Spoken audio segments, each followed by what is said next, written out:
We've been looking at some how-to things. I don't know about you, but I enjoy doing that do-it-yourself stuff. Anybody a do-it-yourselfer out there? Of course, yeah. We just do what we can, right? And there's some how-tos, some things that we can do. Obviously, in Christianity, things we need to do as far as reminding ourselves of some things. And I thought this morning's class would be appropriate. Our topic. I want to say also before we begin that this subject, you might have some different ideas on this subject than what we might be reading about this morning. There is some confusion on this particular topic, and but it is a poignant topic. It's a topic that we will be dealing with quite a bit, especially after a hurricane and before a hurricane. So we'll be looking at this morning how to be benevolent. Benevolence. What is it, and what is it that we as a church, we as an individual, that's I as an individual, need to do? What's our responsibility in way of benevolence? Of course, when we talk about what benevolence is, we can just get a few things out of the way. But it is a disposition to do good. When we think about benevolence, what are we thinking about? What do you guys think about?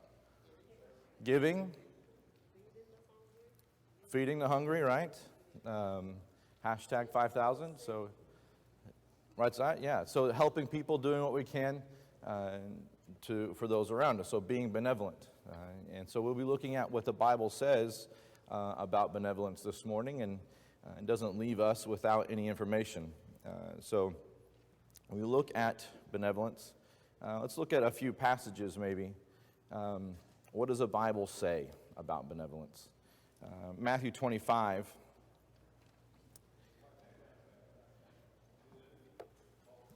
This passage is in the context of judgment.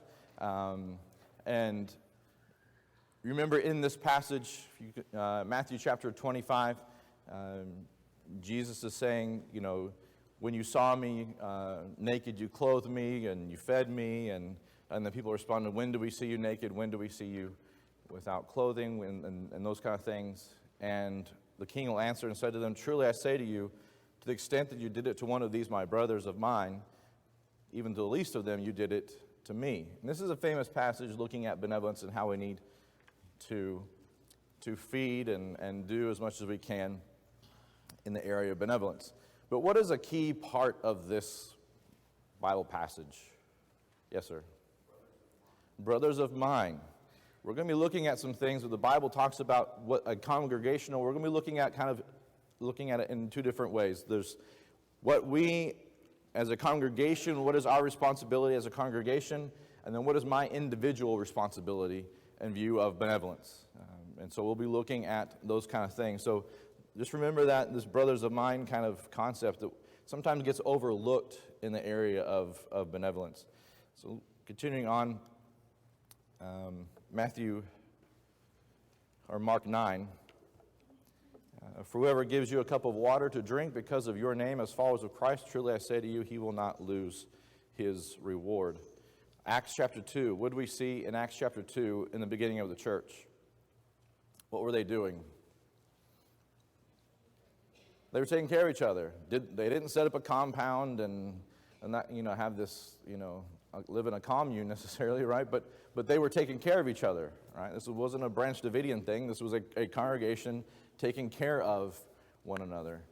Nobody got that. Waco, okay, never mind. You need to wake up this morning. Some of y'all are lacking some of your caffeine, all right? So there is a situation where the church needs to take care of its own, and we see that at the very beginning of the church. We've talked about this before. What was the need? Why was there such a great need at the very beginning of the congregation of the church of the Lord's body? Why was there such a great need in Acts 2? They were out-of-towners, right? We know about out-of-towners. So they were out-of-towners. They'd come into this area, and, all of a sudden there was a hurricane. No, they came into this area, and they had traveled, and now they've finally heard the good news, and they're staying so that they can hear more about it, but there becomes a need. If you make a trip anywhere, what do you usually plan for? How long are you going to be gone? What kind of resources I need and that kind of stuff? And all of a sudden, the Messiah has been crucified, and the church begins, and you're like, well, I got to go home. I'm running out of money. We're going to leave.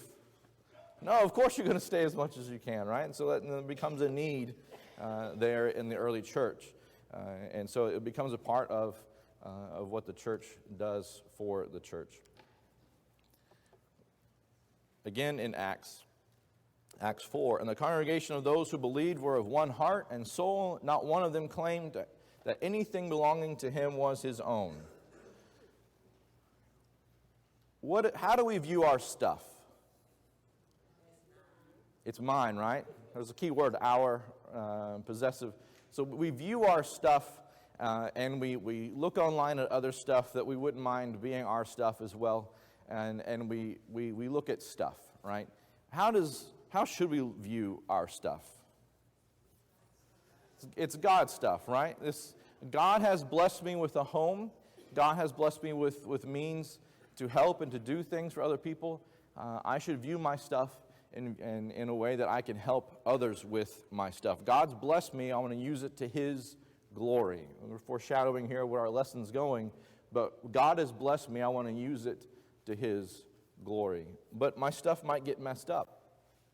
It might get scratched. It might get broken. It might get stolen. It might get... Well, we'll get there. We'll get there. Sometimes we put our hedge around ourselves and protect ourselves, and we put our hedge around ourselves to the point where we're taking ourselves out of an opportunity to do good things we need to be doing. So in this case, the church was taking care of the church. Nothing belonged to any individual member. Nothing really belonged to themselves. It was not their own, but all things were common property to them. The great power of the apostles. So we see the beginning that was going on. Who do we see here? For there was not a needy person among them, for all who were owners of land and houses would sell them and bring them to the sale and lay them at the apostles' feet, and they would be distributed each as any had need. And Barnabas is mentioned here in this context. And then what happens in Acts 5? Ananias and Sapphira want to get in on that gig, right? And they were fine. It was fine that they sold their property and gave half of the money, right? Or whatever it was, right? That was fine. That was not a problem. What was the problem? When they lied about it and said, well, it was everything, right? That's another story altogether. But we see at the very beginning of the church, the church was taking care of the church. And that's what benevolence was and is. Acts chapter 11. One of them named Agabus. That's a really cool name. Am I on the same? Yes. One of them named Agabus stood up and began to indicate by the Spirit that there would certainly be a great famine all over the world. And this took place in the reign of Claudius. And in proportion that any of the disciples had means, each of them determined to send a contribution for the relief of the brethren living in Judea. And this they did, sending in charge of Barnabas and Saul to the elders. What does this set up? So we saw earlier in Acts 2 and Acts 4, we see a congregation taking care of a congregation, right?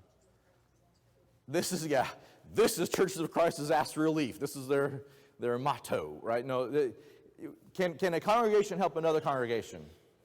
Yes, it can, and it should. This is an example of that. One congregation can send funds to help another congregation. We may be in that situation coming next week.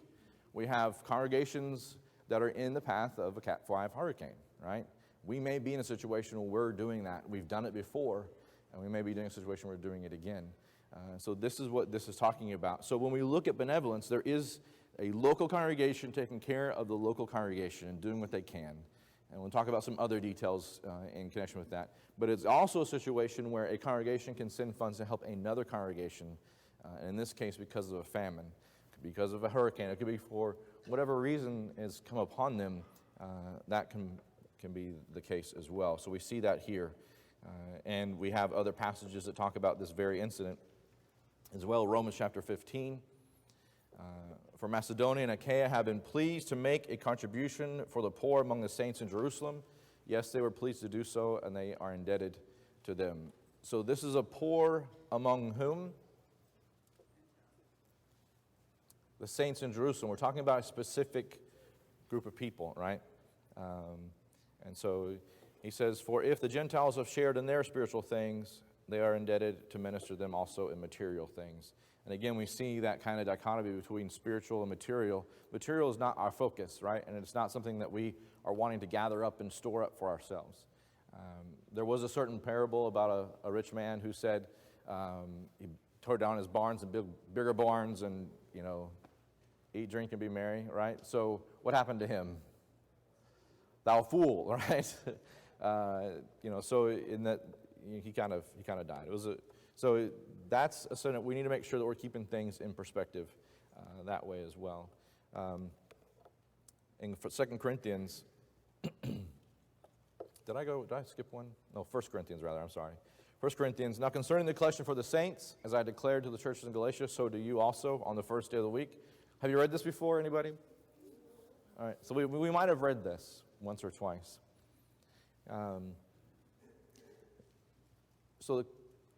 What we gather is to go towards benevolence. But when we look at this, now concerning the collection for everybody in Palm Beach County, for the saints, sometimes we all of us have hearts. Some of them are softer than others. We'll just put that. All of us have hearts. All of us see people that are in need. All of us hurt and empathize with people who are in need. And for 25 cents a day, do you remember those commercials? For 25 cents a day. Do you remember, anybody? Okay. Do they still do those anyway? I don't watch TV. Okay, so it's what? 3 in the morning? Says the firefighter who's up at 3 in the morning. Okay, so or not, you used to be up, right? You're retired now. You're not up anymore. But so what are they doing? We're appealing to our emotion, right? And that's there. It's legitimate. It's a legitimate concern. But when our emotion is not educated, what happens? We get sucked into all these different things. All of a sudden, I might need some help, right? So there is a sense that we need to be wise in dealing with benevolence. The Bible has given us guidance on that, and we'll talk some more about that in a moment. But we must understand that we do see need and we want to help. But we need to make sure we're doing it in a way that, one, is helpful. I've seen very, very dire situations. Some of them we could help. Some of them we were not prepared to help. You go to a foreign country and you see people who are living in ways that are not like we would live, and what do we want to do? Well, they need this, and they need this, and they need this because that's what I have. And you spend all your money to give them that, and you walk away, and that's not what they're used to. That's not how they live. And so we need to be aware, and that's, of course, a drastic scenario, but there are other things that we'll get into. We need to be wise in what we're doing with these things. 2 Corinthians, this is one I mentioned earlier. Now, brethren, we wish to make known to you the grace of God, which has been given in the churches of Macedonia, that in great ordeal of affliction, their abundance of joy and their deep poverty overflowed in the wealth of their liberality, which is a fancy way of saying what? What is Paul saying that the churches of Macedonia were doing in giving to the saints? They were poor and giving anyway. And what's anyway, it says, for I testify that according to their ability and beyond their ability, they gave of their own accord, begging us with much urging and for the favor of participation in the support of the saints. How is that different? I think that's way over here on this side. What would be the other side of that coin? I'm not giving anything, or I'm holding on to everything. So here's people who are way over here. They're begging, please take my money. Please take this. And you're saying, you don't have enough to go, but God will provide. Please take this. Why? What's the motivation here? For the favor of participation in support of the saints. Somebody here taught me a lesson about giving one time. we were getting ready to go on a trip with the youth. It was a mission trip, and she said, I want you to take this money. And I said, you don't need to give me that money. We have enough. It's all taken care of, and you don't. And I knew where she didn't have a bunch to be giving away, and she said, don't take this away from me. Yes, ma'am. We will take this. And so here's a situation where they're saying, don't take this opportunity away from us, Paul. We want to give. We want to help. And so this is where we need to be as well in helping support the saints and taking care of each other. That's where we are, because we are family, right? You wouldn't let your family live and swallow. You wouldn't live anyway, there's all kinds of things we need to be looking at, some other details, and we only have 45 minutes, Dan. They only let me. They're not extending class this morning, are they? No? Okay. So we only have 45 minutes. All right, so looking at another famous passage. Pure and undefiled religion in the sight of a God our Father is this: to visit orphans and widows in their distress, and to keep oneself unstained from the world. And depending on who you are, sometimes we focus on one thing more than the other, right? This is like a go-to passage for benevolence, right? A go-to passage. I mean, there's probably a pure and undefiled religion ministries out there somewhere, right? Or James 127 ministries, hashtag James 127 out there, I'm sure, okay? So when we see this, we need to put this in the context of what is it wrong for me to help a widow or an orphan? No. Is it wrong for me to help? Let's look at some other passages here with this. In Acts chapter 6, now at this time, while the disciples were increasing in number, a complaint arose on the part of the Hellenistic Jews against the native Hebrews because their widows were being overlooked in the daily serving of food. Let's unpack that a little bit. What was happening daily for some widows? They were getting food. They were getting food daily. Look at 1 Timothy chapter 5. 1 Timothy chapter 5.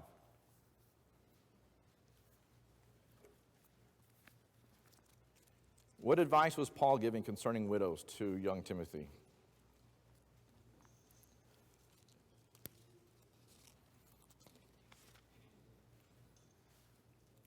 What's he saying here? We're talking about specific kind of widows. He says, 1 verse 3, honor widows who are widows indeed. What are widows indeed? Well, Paul goes on. But if any widow has children or grandchildren, they must first learn to practice piety in regard to their own family and to make some return to their parents, for this is acceptable in the sight of God. You mean, if my dad dies and my mother's a widow, the Bible expects me to take care of her? Is that what this is saying? Yes, this is what this is saying. How long did our mothers take care of us? What have our mothers done for us? Would you be here without your mother? You would not. This is a miracle. You would not be here without your mother. All right? Well, you don't know my mother. And that's true, I don't know your mother. But there are certain things we need to do because they're right, no matter who they are. Right? And I'm not getting into details about anybody's family, but the Bible says there's an expectation that we have to take care of our own family. Now, she who is a widow indeed and who has been left alone has fixed her hope on God and continues in entreaties and prayers night and day. But she who gives herself to wanton pleasure, so this is talking about other things. Look down in verse 8. But if anyone does not provide for his own, especially for those of his household, he is denied the faith and is worse than an unbeliever. There's not a ministry for that, I don't think, right? So the Bible expects us to take care of our family. I have a responsibility to take care of my family. If I don't do that, what does the Bible say that I am? I have denied the faith, and I am worse than an unbeliever if I won't even take care of my own family. So in areas of benevolence, there's a congregational expectation. A congregation can help other congregations. A congregation can help those who are within. But when it comes down to personal responsibility, I need to take care of my family. I should not expect the church to take care of something I should be taking care of. well, church needs to be doing this because they have need. Is that your sister? Is that your brother?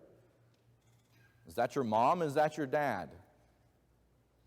You need to be helping them according to what the Bible has to say about benevolence. There's a responsibility we have individually.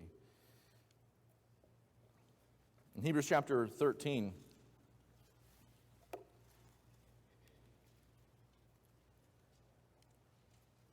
oh, you know what? I forget sometimes. I'm advancing it here and it doesn't connect over there. So I apologize about that. But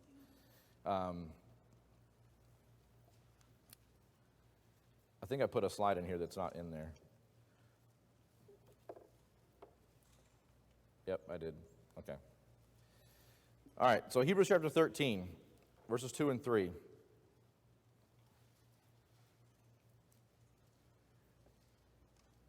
Do not neglect to show hospitality to strangers, for by this some have entertained angels without knowing it. We're not getting into that discussion about angels. That's not our topic this morning. Dan can deal with that later. It says, remember the prisoners as though in prison with them, and those who are ill-treated, since you yourselves also are in the body. So, again, we'll get into passages specifically talk about this. This mentions that I need to do things, I need to do good to all men. We'll mention that passage later on and what that entails. But this one, remember prisoners as though in prison with them. This means every congregation needs to have a prison ministry. Because if we don't have a prison ministry, then we're not a real church. Is that what this means? Who are the prisoners we're talking about in the context of this passage? Since you yourselves also are in the body. We're talking about those who are in prison unjustly, those who are in prison because of the cause of Christ. That's who we're talking about specifically. Is it wrong to have a prison ministry? No, it's not wrong to have a prison ministry. You have a captive audience, right? You go and talk to them. They have nothing else to do, all right? That's not wrong to have a prison ministry. Is it wrong for me to say, well, you're not a real church if you don't have a prison ministry? That's wrong, right? That's where we get ourselves in trouble. And saying, well, church is a better church because they have a prison ministry and this one doesn't. That's not what this passage is teaching. Let's see if we can... Maybe I got ahead of myself? I don't know. Yes, that's what happened. I'm so far behind. There it is. Okay. Now we're back up to speed. Okay. I need to print them off, Dan. I need to stop trying to be all fancy up here with the computer. Okay, so Galatians chapter 6. Let us not lose heart in doing good. And we've talked about this before in class and talked about there's this empathy fatigue where, you've seen nurses who have been nurses for so long, they no longer feel anything because it gets to where it wears you out. If you're trying to empathize all the time for every individual is the first time. I can't imagine working in an ER. Can't imagine working in trauma in NICU. And all the time, that there's every single time it's that red light flashing, and it's like you have to get to a point where you can wall yourself off or you will not function, right? But the Bible says, let us not lose heart in doing good. If I do good, is it possible that somebody might defraud me? Is that my responsibility? Now, I need to be wise and I need to, manage funds and that kind of stuff. Obviously, yes, I understand that. But in the end, what they do with the help that they receive, who is that on? That's on them. That's on them. I need to make sure I'm doing what I need to do. He says, for in due time we will reap if we do not grow weary. So then while we have opportunity, and this is maybe a formula for us, so while we have opportunity, let us do good to all people, and especially to those who are the household of faith. Does this help us put things in perspective? When I have opportunity and means, let me do good to all people, especially to those who are the household of faith. So there is a congregational responsibility where a congregation needs to take care of its own, but how does that happen?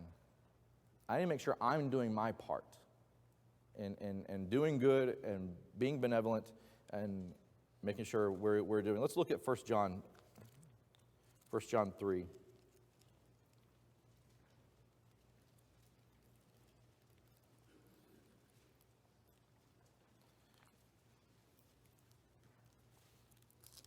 What does 1 John 3:17 say?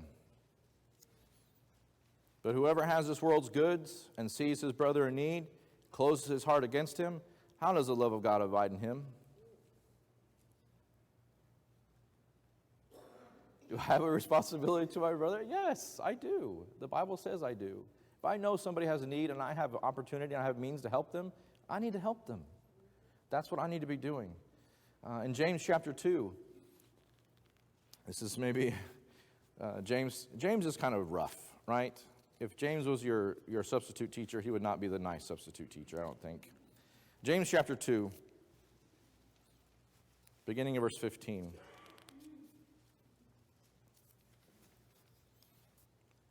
If a brother or sister is without clothing and in need of daily food, and one of you says, "Go in peace, be warmed and filled," and yet you do not give them what is necessary for their body, what use is that? How would we translate that today? How do we update that? I hope that gets, I'm praying for you, right? Thoughts and prayers. Being a little cynical, I'm sorry. And we need to make sure we're not saying those things just offhand. If you are, just side note, if you do tell somebody, "I'm praying for you," tell them specifically what you're praying for them for. Not that it's just an offhand comment. But that's another lesson altogether. But when we look at this, if I see a need, what's the expectation? That we need to do something about it, right? We need to do something about that need. Who's probably the greatest example of seeing a need and filling a need in the Bible? Wasn't even a real person. He has hospitals named after him. Good Sam, right? That's Sam. What did he do? What happened in that story? We all know that story, the Good Samaritan. There was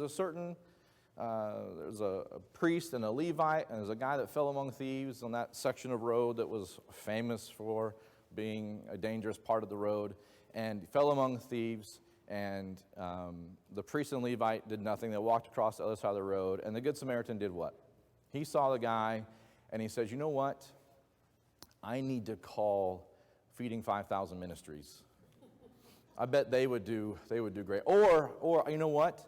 I wish we had a ministry at church to help people who fell among thieves in this section of road. We could set up a stand right over here, and anybody that came across this section of road, we could help them if they fell among thieves. I wish we had that ministry, or I wish we had that program at church, and I wish we had these kind of things. Then this guy would get taken care of." Is that what he did? Did he wait for a program? Did he wait for a pantry? Did he wait for clothing? Did he wait for the church to do something? What? He saw a need, and he filled that need. Personal responsibility. I have a personal responsibility. When I see a need, I have opportunity to take care of that need. I need to do it. Now, does it get messy when you start getting in the lives of people? Yes, it does, right?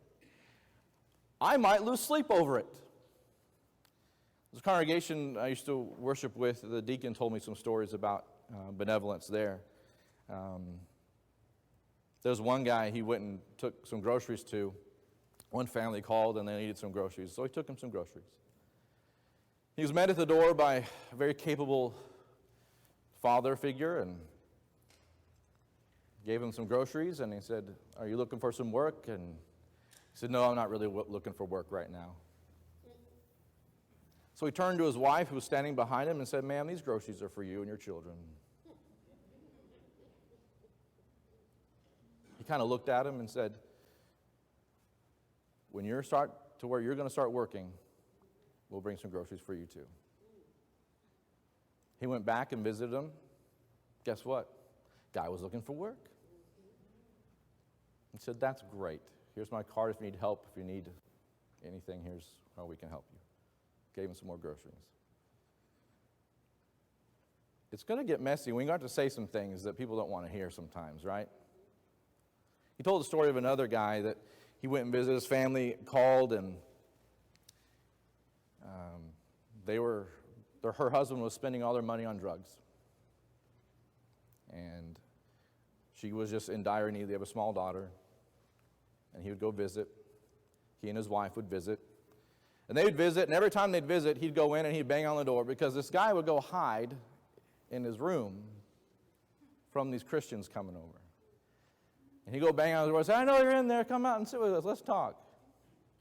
Every single time he visited, they would do that. It got to where this guy would wait at the kitchen table because he knew eventually he'd be at the kitchen table anyway.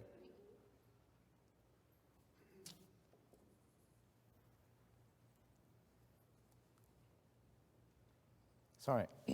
Her daughter came forward one Sunday. It would be like, Taylor Sue, it would be like if you came forward and said, pray for my daddy. Everybody in the congregation knew the story. Everybody knew it.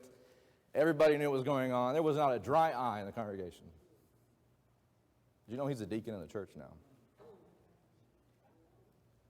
Started with benevolence. Started with personal responsibility. Saying things you don't want to say, but saying them because it needs to be said. There's another couple. This is just odd. Odd people show up sometimes, benevolence. Dan and David used to throw me on the bus back doing my first tour of duty. At least I felt that way. When I was here, there was one time this guy shows up identifying he, she, or she, how is it, like he, him, she, her. Guy shows up identifying she, her, missing one leg, rather burly, talked like he was Sling Blade, with his boyfriend in the car with him, asking for money so they can get down to Key West. Dan and Dave are like, I think there's somebody out there for you. Oh man, you're gonna see some things, but for every 100 of those that happens, there's actual people who just need, if we can get the physical things out of the way, we can begin to see and shine light into their life. Because I don't know if you've ever been hurt before, but when you hurt, what is the thing you're focusing on? The self, and that hurt. But there's a way that we can remove that hurt in a way that's beneficial for you, not enabling you to continue to hurt yourself, right? Because there is a possibility that we can get into a situation where people are using the benevolence of the church to continue to hurt themselves. And that's not what we're in the business of doing. But if you're wanting to help yourself and get out of that, and we can help you remove that hurt, then you can begin to focus on spiritual things, right? There was another couple in this congregation that this deacon went to, and he and his wife worked with them for a long time. She was a stripper, and he was a heathen. And they were calling because all the fussing and fighting they were doing all the time, and everything that was going on in their lives, and they would say, well, what are you doing about that? Well, he's beating me now. Well, what'd you do to him? Well, I threw a Coke at him. I'd beat you too if you threw a Coke at me. So there's things you begin to help them reason out of these things and help them see the light and work with them. That guy is now a deacon in the church. Started with benevolence. We talk about make me a servant. Lord, make me like you. Do we pray that prayer? Use me, use what you've blessed me with to be your servant. And we talk about looking like Jesus, and there's a lot of people out there ready to wear the sandals, but not always ready to wear the heart that goes with that. There's a heart that says, I'll help you, but you need to help yourself too. We need to make sure that we understand the nature of the church. There's a church. Are we in the business of helping people? Yes, we are. But what is the greatest need that anybody has? They need to be saved. And if we lose sight of what the church is supposed to do and put benevolence as our greatest work, we become just like any other institution that anybody can offer that. The Red Cross, anybody can do that. When we lose sight of what our true purpose is, it is so that we can help them get to heaven and see God and eat from the tree of life. Maybe we need to get some things out of their way along the way. Maybe we need to be benevolent and help them. But we don't need to lose focus of what we're supposed to be doing. Yes, sir. While you're in James, you have James 4:17. Yes, sir. Read it loud and proud, brother. Okay. You know. That's exactly right. That's exactly right. Can that be a mantra? Him who knows, he knows to do good and does it not. To him it is sin. Are there things we need to be doing? And there's sometimes I will say I've passed by an opportunity and wondered, should I have done something? Do we get in a hurry? Do we get so focused on what's supposed to be happening, what's supposed to be happening? Now, I will say also that if we start and we're doing this and people are changing their lives and we're bringing them to church and they're coming in and worshiping with us, will the congregation look a little different? Are they going to be wearing a tie right off the bat? Are they going to be? No. But again, it's about what we're trying to do. We're trying to get them into Christ. And benevolence takes on so many different things. And again, we talked about earlier, it can get messy, and we will lose sleep, and you will spend some time working with people, and you will spend some time in the trenches helping them get out of sin. And Paul tells Timothy, you are taking them out of the snare of the devil. And that's what we're in the business of doing, ladies and gentlemen. Sometimes it means we need to help them get the physical things out of the way so they can see the spiritual, but we need to make sure that we're doing that. So what is the purpose of benevolence? Is it to make sure that to end world hunger? Is that the purpose of benevolence? It's a great thought. It might help you win the beauty pageant, but ending world hunger will never happen. It will never happen. There's a certain individual in the Bible that once said, the poor you will have with you always. He said that in red, so you can guess who that might have been. The poor you will have with you always. And we know that. As long as there's natural disasters, as long as there's people making bad decisions, as long as things happen, good things happen to, or bad things happen to good people and vice versa, there will always be a need. And there will always be a greatest need, and that's dealing with sin. Yes, sir.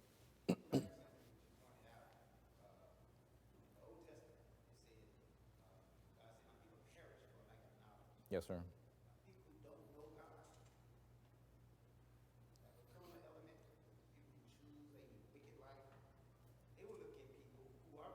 Yep.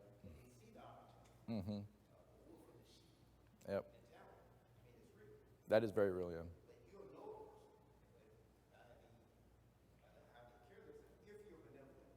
Mm-hmm.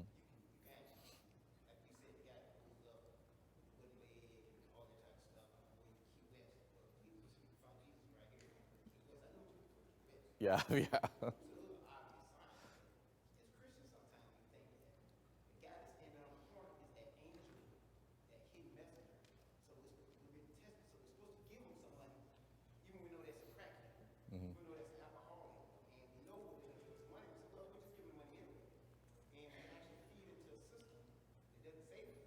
Yes.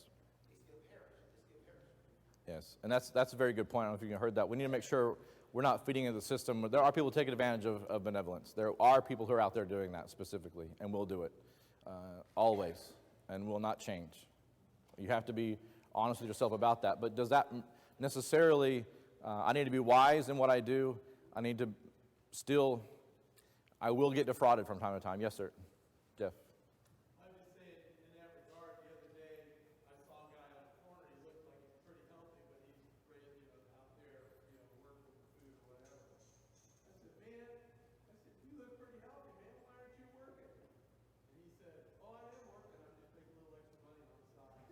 Oh, really? Yeah. Yeah. Well, he's honest about that, right? At least. Will there always be people taking the easy path? Yes. And that will happen. Will there always be people looking for a handout and trying to take that easy path? I don't have to work. People are going to give me. Yes. We need to be able to do and say the things that help them make some changes in their life and do the hard things, encourage them to do the hard things and make some better changes. We don't need to be sucked into a situation where we're enabling them not to make those changes. Yes, sir. Sometimes you don't know what to do. I was getting some gas, and these two ladies came up to me in a car, and one was pregnant, young girl, and said, I had no way to gas, and so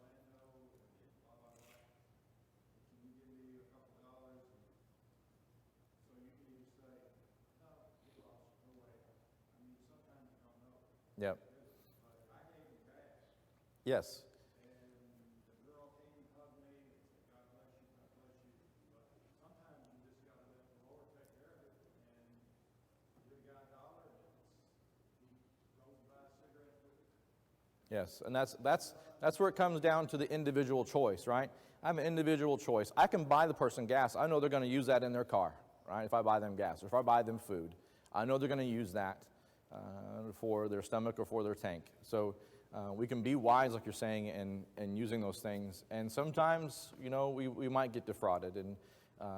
But we need to make sure we're using wisdom in talking with people and talk to them. There's some deacons here that do a good job of doing that and know better than I do how to handle those situations. Sometimes I get sucked in to something I shouldn't. I did not give One-Legged Pete and his friend anything, but we do need to make sure we're wise. Yes, sir. Josh, this is always a deep, deep problem. I have said to people who were coming to the building again and again, and I've said to that man, are you working? Mm-hmm. And I've just opened up the Bible and I said, this church is a benevolent church, but we're going to do what Jesus said. Mm-hmm. And Jesus says, if a man will not work, neither should he eat. Yep. In view of this, could you tell me why this church should just continue to help? Yes. And that's difficult to say. It runs against all the compassion I hope that's inside of me. Mm-hmm. But there is that principle. The other thing is, you said Jesus said the poor you always have with you, but he never set up a feed the multitudes with loaves and fishes program. No, he did not. He did not institute Ministries 5,000 at that point. No. And that's what we need to keep in focus, is that we need to help them move to the point where they're working and doing on their own. If they're not working and they're not doing, then there's other things that are going on. Obviously, there are some people that we are not qualified to help, right? There are people who we are not qualified to help. Do not get into a situation where I'm going to help this schizophrenic not be schizophrenic anymore. That is not something you can do, right? That is not something that many of us in here are qualified to do. But we do need to keep things like that in perspective. Any other thoughts, comments, questions, shout-outs, anything? All right. Thank you very much for your time this morning.